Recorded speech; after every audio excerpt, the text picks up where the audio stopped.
ఓం Shanti. Murli date 10th December 2023. Avyakt BapDada revise course 23rd February 1997. Murli title: సహచరుడిని తోడుగా పెట్టుకుని సాక్షి మరియు సంతోషము అనే సింహాసనాధికారులుగా ఉండండి. ఈరోజు విశ్వ కళ్యాణకారి బాబా విశ్వములో నలువైపులా ఉన్న పిల్లలను చూసి హర్షిస్తున్నారు. పిల్లలందరి స్నేహము మరియు సహయోగపు రేఖలు పిల్లల ముఖము ద్వారా కనిపిస్తున్నాయి. ప్రతి ఒక్కరి మనసు నుండి వచ్చే నా బాబా అన్న పాటను బాప్దాదా వింటున్నారు.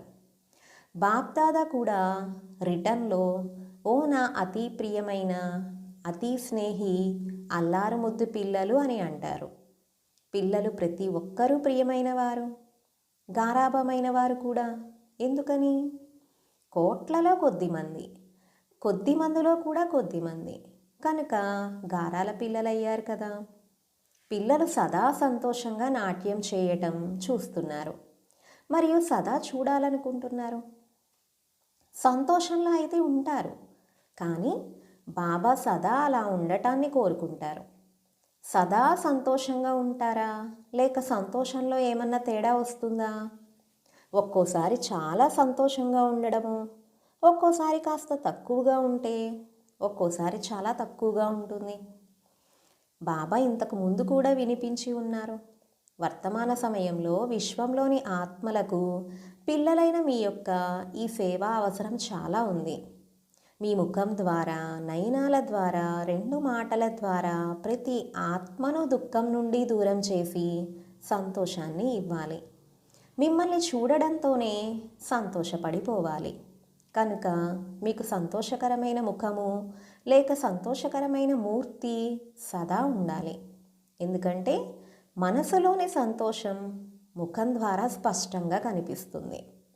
ఎవరు ఎంతగా భ్రమిస్తూ తిరుగుతున్న, వ్యాకులతతో ఉన్న, దుఃఖపు అలలోకి వచ్చిన సంతోషంగా ఉండడము అసంభవము అని భావించినా కానీ మీ ముందుకు రావడంతోనే మీ మూర్తి, మీ వృత్తి, మీ దృష్టి ఆత్మను పరివర్తన చేసేయాలి. ఈ రోజుల్లో మనసు సంతోషంగా ఉండేందుకై ఎంతగా ఖర్చు చేస్తారు? మనోరంజనం కొరకే ఎన్ని కొత్త సాధనాలను తయారు చేస్తారు. అవి అల్పకాలికమైన సాధనాలు మరియు మీది సదాకాలమునకు చెందిన సత్యమైన సాధన. మీ సాధన ఆ ఆత్మలను పరివర్తన చేసేసేయాలి. అయ్యో అయ్యో అనుకుంటూ వచ్చిన వారు ఓహో ఓహో అంటూ వెళ్ళాలి. పరమాత్మ ఆత్మలది ఎంత అద్భుతము! ఓహో అని అనాలి. ఈ సేవ చేయండి. మరి ఎప్పటికప్పుడు అల్పకాలిక సాధనాల ద్వారా ఎంతగా వ్యాకుల పడుతూ ఉంటారు. అటువంటి సమయంలో మీ సంతోషము వారికి ఆధారంగా అవుతుంది. ఎందుకంటే మీరు ఉన్నదే భాగ్యశాలురు కదా. కాదా? సగమైతే లేదు కదా. ఉన్నదే అదృష్టవంతులుగా ఉన్నారు. మీ వంటి అదృష్టవంతులు మొత్తం కల్పంలో ఇంకెవ్వరూ లేరు. ఇంతటి నషాను ముఖము మరియు నడవడిక ద్వారా అనుభవం చేయించండి. చేయించగలరా లేక చేయిస్తారా? బ్రాహ్మణ జీవితంలో ఒకవేళ సంతోషము లేకపోతే బ్రాహ్మణులుగా ఏం చేసినట్లు? బ్రాహ్మణ జీవితము అనగా సంతోషకర జీవితము. అప్పుడప్పుడు బాప్దాదా చూస్తుంటారు. కొందరి ముఖము ఎలా ఉంటుందంటే అది కాస్త ఏమవుతుందో మీకు బాగా తెలుసు. అందుకే నవ్వుతున్నారు. అటువంటి ముఖమును చూస్తే బాప్దాదాకు దయ కూడా కలుగుతుంది. నా పిల్లలు కానీ ఉదాసీనుల అని కాస్త ఆశ్చర్యం అనిపిస్తుంది. ఇలా జరగదు కదా. ఉదాసీనులు అనగా మాయకు దాసీలు. కానీ మీరైతే మాస్టర్ మాయావతులు కదా.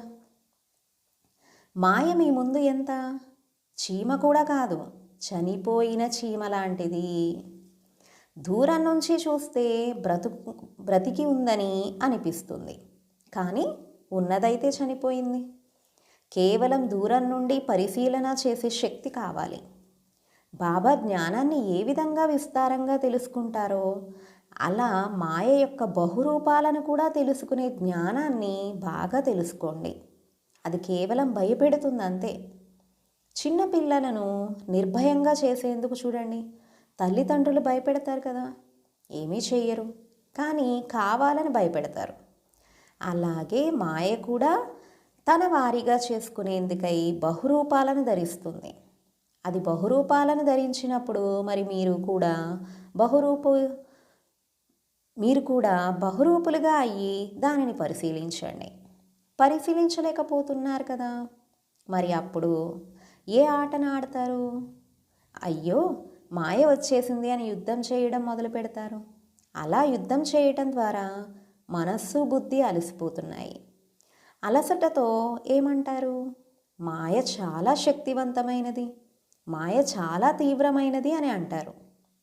అదేం కాదు, మీ బలహీనతయే రకరకాల మాయా రూపాలుగా అవుతుంది. బాప్దాదా చెప్తున్నారు, పిల్లలు సదా ప్రతి ఒక్కరిని అదృష్టపు నశాలో సంతోషకరమైనటువంటి ముఖంతో సంతోషమనే భోజనాన్ని తింటూ ఆరోగ్యంగా ఉండేవారిగా, సదా సంతోషపు ఖజానాలతో సంపన్నంగా ఉండేవారిగా చూడాలనుకుంటున్నారు. మరి జీవితంలో ఏం కావాలి చెప్పండి? ఆహారం మరియు ఖజానా, వేరే ఇంకేం కావాలి? మరి మీ వద్ద సంతోషం అనే ఆహారం ఉందా, లేక స్టాక్ ఎప్పుడైనా అయిపోతుందా? సంతోషపు ఖజానా తరగనిదే కదా. బాబా అడుగుతున్నారు, పిల్లలు సంతోషం అనేది తగ్గిపోవటం లేదు కదా, ఎంతగా ఖర్చు పెడుతుంటే అంతగా పెరుగుతుంటుంది. ఒకవేళ వేరే ఇంకే పురుషార్థము చెయ్యకపోయినా కానీ కేవలం ఈ ఒక్క లక్ష్యాన్ని పెట్టుకోండి. ఏ లక్ష్యము? ఏం జరిగినా కానీ నా మానసిక స్థితి ద్వారా కానీ, ఇతర ఆత్మల ద్వారా కానీ, ప్రకృతి ద్వారా కానీ, వాయుమండలం ద్వారా కానీ ఏం జరిగినా కానీ నేను సంతోషాన్ని విడిచిపెట్టను. ఇదైతే సహజ పురుషార్థమే కదా అని బాబా అడుగుతున్నారు. లేక సంతోషం జారిపోతుందా? స్థిరంగా ఉందా లేకపోతే జారిపోతుందా? సహజమేనా లేక అప్పుడప్పుడు కష్టమవుతుందా? దృఢ సంకల్పాన్ని పెట్టుకోండి, విషయాలను మర్చిపోండి, ఒకే విషయాన్ని పక్కాగా చేసుకోండి. నేను సంతోషంగా ఉండాలి. అప్పుడు విషయాలు ఎలా అనిపిస్తాయి? ఆటలాగా అనిపిస్తాయి. ఆటను చూసేందుకు సాక్షితనం అనే సీటుపై సదా స్థితులై ఉండండి. మిమ్మల్ని ఎవరైనా అవమానించినా, మిమ్మల్ని వ్యాకులపరిచినా, మీ సాక్షి స్థితి అనే మహిమ నుండి మిమ్మల్ని కిందకు దించేసేవారైనా కానీ మీరు సాక్షి స్థితి సీటు పైన ఉండండి, కిందకు రాకండి. కిందకు వచ్చేస్తే సంతోషం తక్కువైపోతుంది. కాబట్టి సదా సాక్షి స్థితిలో ఉన్నట్లయితే సంతోషం పెరుగుతుంది అంటున్నారు బాబా. బాప్దాదా ముందు కూడా 2 మాటలను వినిపించారు, సహచరుడు మరియు సాక్షి. బాప్దాదా తోడుగా ఉన్నట్లయితే సాక్షితనం అనే సీటు సదా దృఢంగా ఉంటుంది. బాప్దాదా తోడుగా ఉన్నారు, బాప్దాదా తోడుగా ఉన్నారు అని అనటానికి అందరూ అంటారు, కానీ మాయ యొక్క ప్రభావం కూడా తక్కువేమీ కాదు. మళ్ళీ ఏమో బాప్దాదా తోడుగా ఉన్నారు అని అంటూ తోడుగా ఉన్నారు కానీ సహచరుని అటువంటి సమయంలో ఉపయోగించుకోరు, పక్కకు పెట్టేస్తారు. ఎలా అయితే ఎవరైనా తోడుగా ఉన్నా కూడా ఎప్పుడైనా చాలా పనిలో బిజీగా అయిపోయినా లేక ఏదైనా విషయంలో పడిపోయినా అప్పుడు ఆ తోడుగా ఉన్న వారి ఆలోచన కూడా ఉండదు కదా. బాబా అంటున్నారు, పిల్లలు మీరు బిజీగా ఉన్నారనుకోండి, ఎవరైతే తోడుగా ఉన్నవారు మీకు ఆ బిజీగా ఉండడం వల్ల మీకు గుర్తుకు రారు కదా, మరి విషయాలలో పడిపోతారు కదా. అలాగే బాప్దాదా తోడుగా ఉన్నారు అని అంగీకరిస్తారు, అనుభవం కూడా చేసుకుంటారు. నీతోటి ఉన్నారు అని అనరు, ప్రతి ఒక్కరూ నాతోటి ఉన్నారు అని అంటారు. ఇలా మనసుతో చెప్తున్నారా లేక నోటితో చెప్తున్నారా? మనసుతో చెప్తున్నారు కదా పిల్లలు అని బాబా అంటున్నారు. బాబ్దాదా అయితే ఆటను చూస్తారు. బాబా తోడుగా కూర్చుని ఉన్నారు. కానీ మీరు మీ పరిస్థితుల్లో వాటిని ఎదుర్కోవటంలో ఎంతగా లీనమైపోతారంటే వెంట ఎవరు ఉన్నారు అన్నది కూడా మర్చిపోతారు. మరి అప్పుడు బాబా కూడా ఏం చేస్తారు? బాబా కూడా సహచరుని నుండి మారిపోయి సాక్షిగా అయ్యి చూస్తారు. మీరు అలా చెయ్యకండి కదా. సహచరుడి అని అంటున్నప్పుడు తోడుగా ఉన్న వారిని కూడా చూసుకోండి. ఎందుకు పక్కకు పెట్టేస్తారు? ఇది బాబాకు మంచిగా అనిపించదు. బాబా అడుగుతున్నారు, పిల్లలు తోడుగా ఉంచుకున్నారు అంటే, సహచరునిగా చేసుకున్నారు అంటే మరి ఎప్పుడూ అలాగే ఉండాలి కదా. పిల్లలు ప్రతి ఒక్కరూ స్వరాజ్యాధికారుల నుండి విశ్వరాజ్యాధికారులుగా అవ్వాలి. ఈ శుభ ఆశను బాబా పెట్టుకుంటారు. మీరేమైనా ప్రజలుగా అయితే కాకూడదు కదా. రాజులు, మహారాజులు, విశ్వరాజులు కదా అంటున్నారు బాబా. రాజులుగా అయ్యేవారు ప్రజలను తయారు చేసేవారు. మరి రాజు ఎక్కడ కూర్చుంటాడు? సింహాసనంపై కూర్చుంటాడు కదా. ప్రాక్టికల్లో రాజు యొక్క నషాలో ఉన్నట్లయితే సింహాసనంపై కూర్చుంటారు కదా. సాక్షి స్థితి అనే సింహాసనమును వదిలిపెట్టకండి. వేరే వేరే పురుషార్థాలు ఏవైతే చేస్తారో వాటిలో అలసిపోతారు. ఈరోజు మనసా చేశారు, నిన్న వాచా చేశారు, సంబంధ సంపర్కాల వారి గురించి చేశారు కనుక అలసిపోతారు. ఒకే పురుషార్థం చేయండి. సాక్షి మరియు సంతోషంగా ఉన్న సింహాసనాధికారులుగా ఉండాలి. బాబా చెప్తున్నారు, పిల్లలు ఏ పురుషార్థం చేసినా కానీ పురుషార్థంలో మీరు సాక్షి మరియు సంతోషంగా ఉన్న సింహాసనాధికారులుగా అవ్వండి అంటున్నారు. ఈ సింహాసనాన్ని ఎప్పుడు విడిచిపెట్టకూడదు. ఎవరైనా రాజు చాలా సీరియస్గా అయ్యి సింహాసనంపై కూర్చుని ఉంటే, కూర్చున్నది సింహాసనం పైనే కానీ వారు చాలా క్రోధంగా గంభీరంగా ఉంటే మంచిగా అనిపిస్తుందా? వీరు రాజు కాదు అని అంటారు. మరి మీరు సదా సింహాసనాధికారులు కదా. ఆ రాజులైతే ఒక్కోసారి సింహాసనంపై కూర్చుంటారు, ఒక్కోసారి కూర్చోరు. కానీ సాక్షితనం అనే సింహాసనంపై ఎటువంటిదంటే ప్రతి కార్యమును చేస్తూ కూడా సింహాసనాధికారులుగా ఉంటారు. కిందకు దిగాల్సినటువంటి అవసరం ఉండదు. నిద్రిస్తున్న సింహాసనాధికారులు, లేస్తూ తిరుగుతున్న సింహాసనాధికారులు, సంబంధ సంపర్కంలోకి వచ్చినప్పుడు కూడా సాక్షి స్థితి యొక్క సింహాసనాధికారులు. ఇలా సింహాసనంపై కూర్చోవటం వస్తుందా అని బాబా అడుగుతున్నారు.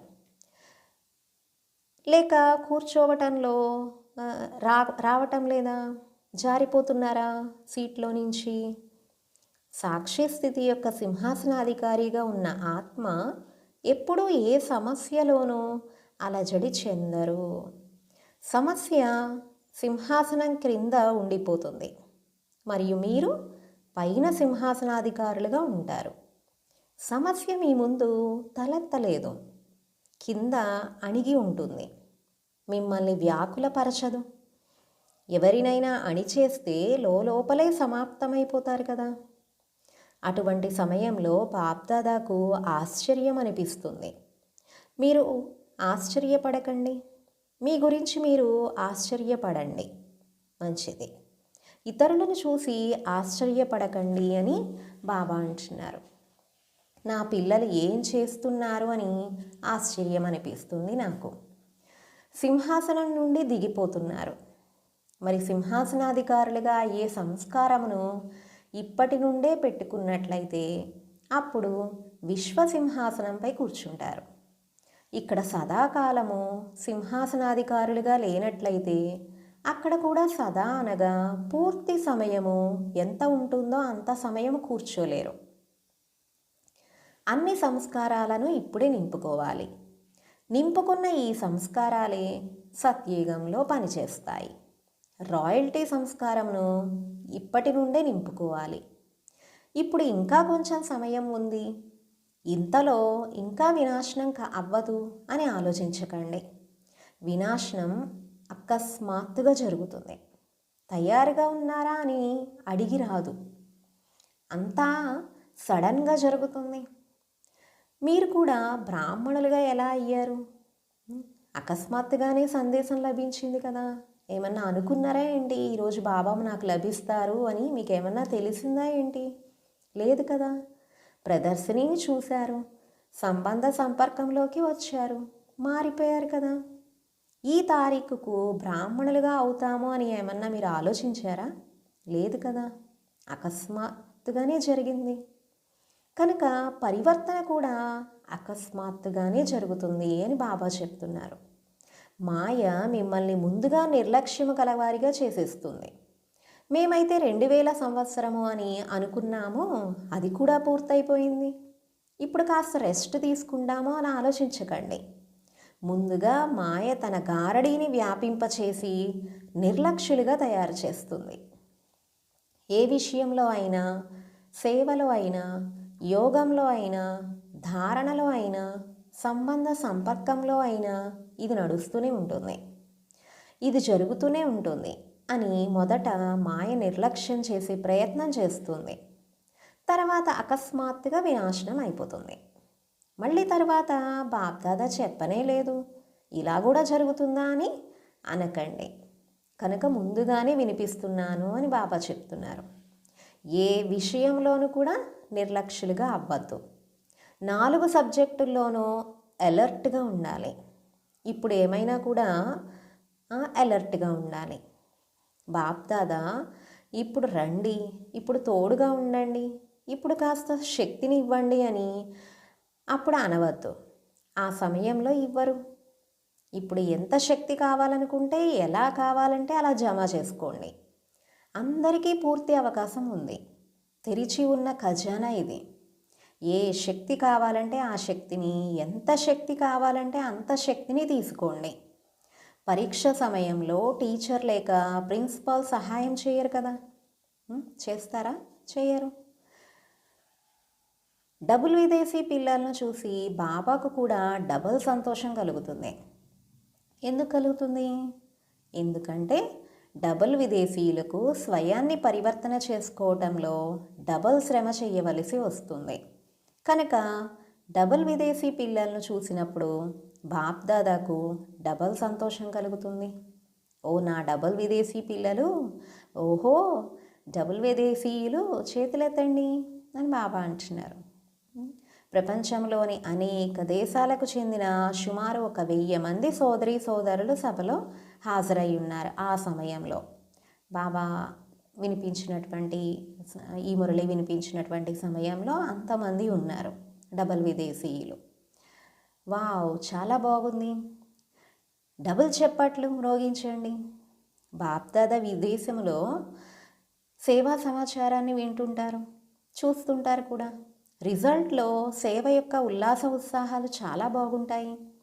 కేవలం అప్పుడప్పుడు తమపై సేవ యొక్క భారాన్ని పెట్టుకుంటారు. భారాన్ని పెట్టుకోకండి. భారాన్ని బాబాకి ఇచ్చేయండి. బాబాకు అది భారం అనిపించదు. కానీ మీరు సేవా భారాన్ని ఎత్తుకుంటారు కనుక అలసిపోతారు. సేవను చాలా బాగా చేస్తారు. సేవ చేసే సమయంలో అలసిపోరు.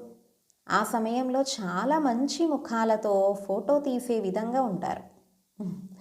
కానీ కొంతమంది ఉండరు, అందరూ కాదు. సేవ చేసిన తర్వాత కాస్త అలసిన ముఖాలతో కనిపిస్తారు. భారాన్ని ఎందుకు ఎత్తుతారు అని బాబా అంటున్నారు. భారాన్ని ఎత్తుకోవడం మంచిగా అనిపిస్తుందా లేక అలవాటైపోయిందా?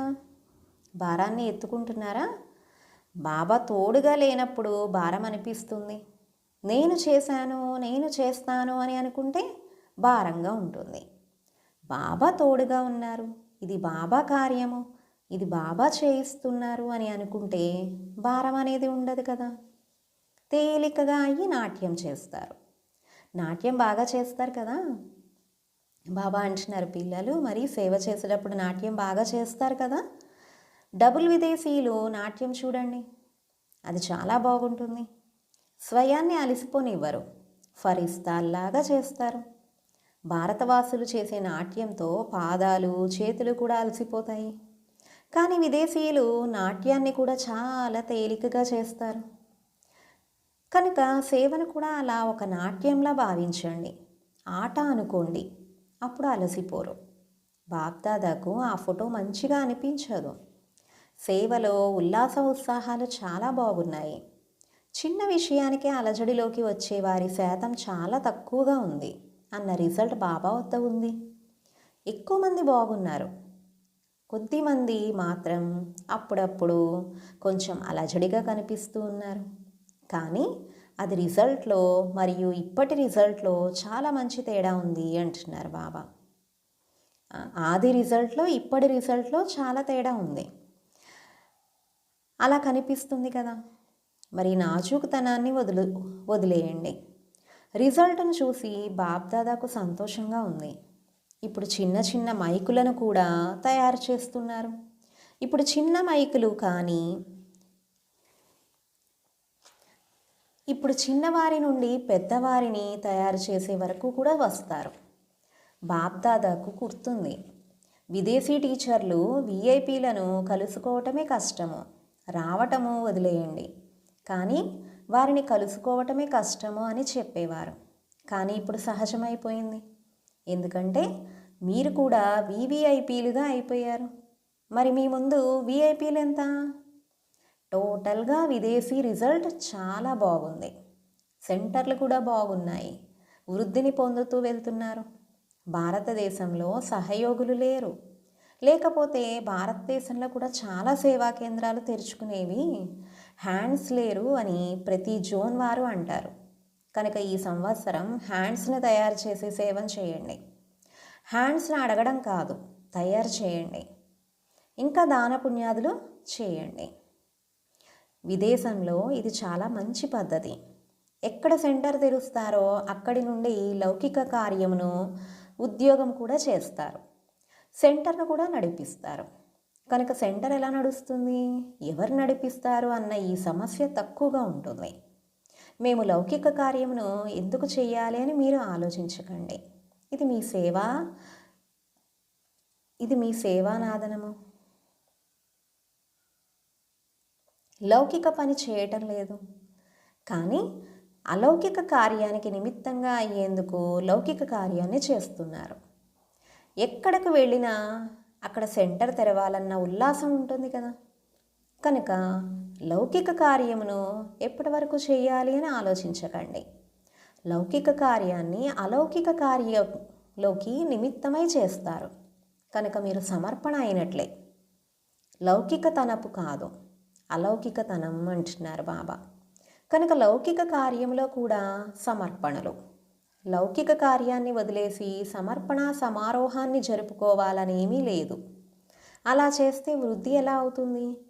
కనుక లౌకిక కార్యమును చేస్తూ అలౌకిక కార్యమునకు నిమిత్తులుగా అవుతారు. కనుక ఎవరైతే లౌకికాన్ని నిమిత్తంగా భావించి అలౌకికతలో ఉంటున్నారో అలాంటి ఆత్మలకు డబుల్ కోటాను కోట్లగా అభినందనలు. కేవలం ట్రస్టీలుగా భావించి చేయాలి. నాది అన్న భావనలోకి రావద్దు. నేను ఇంత పని చేస్తాను అని అనుకోకూడదు. మై పని అనేది ఉండకూడదు. చేయించేవారు చేయిస్తున్నారు, నేను పరికరాన్ని, నేను ఒక ఇన్స్ట్రుమెంట్ని అని భావించండి.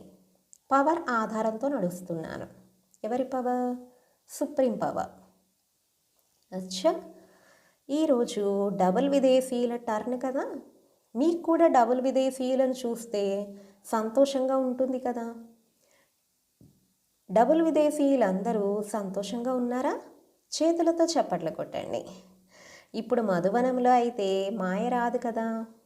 అచ్చా, ఒక్క క్షణంలో పూర్తిగా బాబా సమానంగా అశరీరులుగా అవ్వగలరా? మరి ఒక్క క్షణంలో ఫుల్ స్టాప్ పెట్టండి. మరియు అశరీరీ స్థితిలో స్థితులు అవ్వండి. ఇప్పుడు ఒక్క నిమిషం మనం అశరీరీ స్థితిని అనుభూతి చేద్దాము.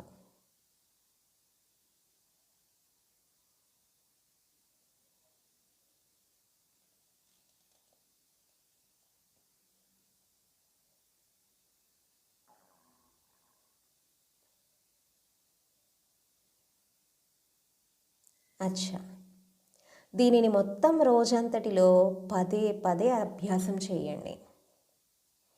అచ్చా పిల్లలు, నలువైపులా కల సర్వ మాయాజీతులు, ప్రకృతి జీత్ ఆత్మలకు, సాక్షితనమనే సింహాసనాధికారులకు, సహచరుని తోడుగా సదా అనుభవము చేసేవారు, సదా దృఢత ద్వారా సఫలతలను మెడలోని హారంగా చేసుకునేవారు, సదా బాబా సమానంగా లైట్గా ఉండేవారు, సదా తమ మైట్ ద్వారా విశ్వమును దుఃఖ అశాంతుల బలహీనత నుండి విడిపించేవారు అయిన అటువంటి మాస్టర్ సుఖసాగరులకు, సంతోష సాగరులకు, ప్రేమ సాగరులకు, జ్ఞాన సాగరులకు అయిన బాబా సమానులైన పిల్లలకు ప్రియ స్మృతులు మరియు నమస్తే.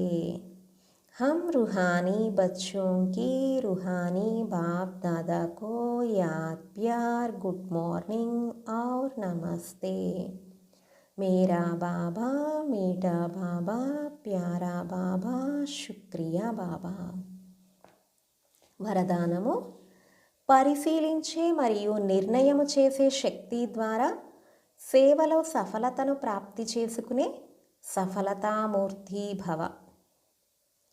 వివరణ: ఎవరైతే పరిశీలనా శక్తి ద్వారా తండ్రిని, స్వయమును, సమయమును, బ్రాహ్మణ పరివారమును, తన శ్రేష్ఠ కర్తవ్యమును తెలుసుకుని ఎలా తయారవ్వాలి, ఏం చేయాలి అన్న నిర్ణయమును చేస్తారో వారే సేవ చేస్తూ, కర్మ చేస్తూ, సంబంధ సంపర్కంలోకి వస్తూ సదా సఫలతను ప్రాప్తి చేసుకుంటారు.